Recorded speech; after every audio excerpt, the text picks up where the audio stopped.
Hello po mga kababayan, pasensya na po. Ito yung katatapos ko lang kasi mag-recording doon sa aking reaksyon patungkol kay Kalingap Lydia, yung scouter ho ng Lopez, Quezon.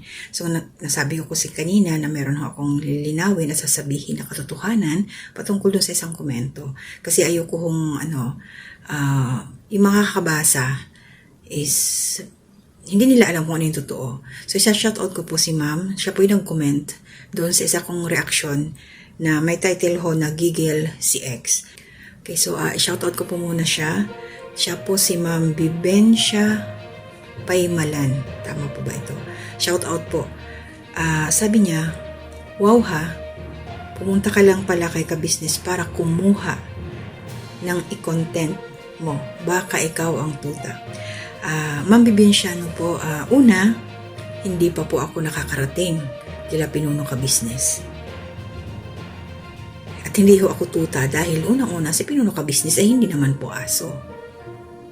At kung ang ibig mong sabihin dyan sa tuta ay sunod-sunuran po kami, hindi po nangingialam sa buhay namin or sa aming pagre-reaksyon si Pinuno ka-business. Hindi siya nangingialam. Kumukuha kami sa content niya, pero mayroon po kaming pahintulot dito.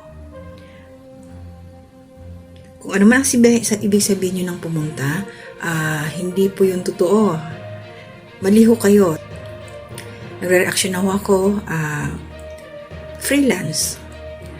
Ano lang, yung pag nanonood ako, then gusto ko lang ibigay yung aking opinion. At napanood po yun, shout out ng mga unang reactor ng Ka-Business Official. Ayan po sila, Anime Reactors TV, sila Ma'am Fleurs Channel, Kalingap Turak, Taong Gala. So, hindi po ako pumunta, ulitin ko, sa ka-business.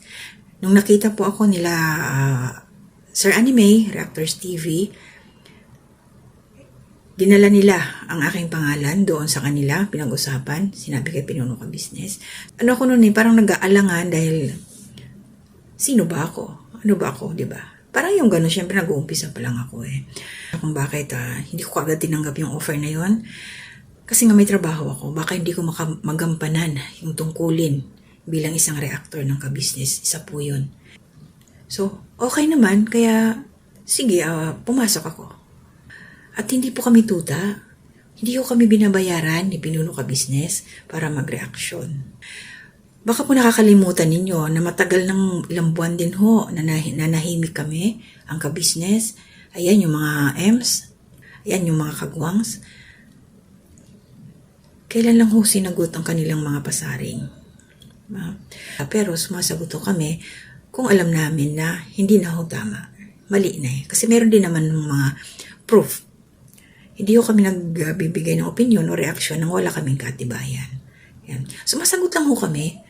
Sana po maintindihan ninyo, Ma'am Bibencia. So yun, malinaw na po sa inyo, mama, hindi po ako pumunta sa ka-business. Pagkos nakita ako nila Sir Anime, at yun, nag-meeting sila, at tinanggap po yung offer. Walang kondisyon, walang sweldo, basta bakante, makakapag-reaction. Walang pressure.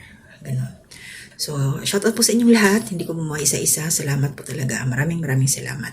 Ingat po tayo. To God be the glory.